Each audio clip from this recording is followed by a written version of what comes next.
Well, Metro Council members have called fire and emergency service leaders together tomorrow to talk about how the different agencies really work together. As Dennis Ting found out tonight, this comes 2 months after that large fire in St. Matthews raised several questions on how fire crews are dispatched to scenes. Their trucks and equipment may look the same, and yes, they are all firefighters and emergency service personnel, but they're not all the same when it comes to where they respond, and that can cause some confusion. That confusion was seen following the huge fire in St. Matthews in June, the fire destroying a commercial building and creating questions about who responds to what areas.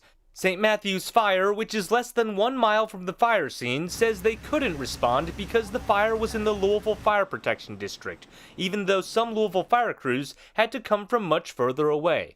And Chief Adam Jones, the president of the Jefferson County Fire Chiefs Association, says these problems are more common than you'd think. And it's really those smaller runs that we deal with every single day that don't hit the media's attention. But really, those are the ones that maybe come down to more life and death because they are medical responses.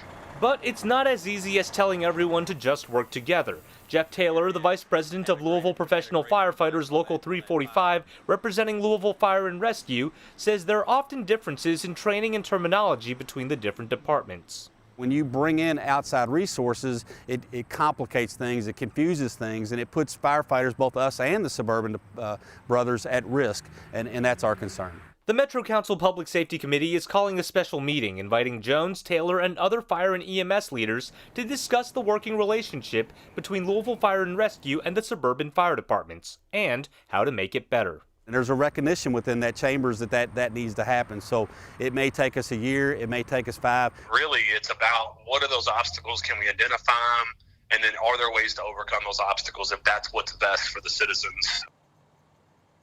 And that meeting will begin at 3:30 at the Metro Council tomorrow afternoon.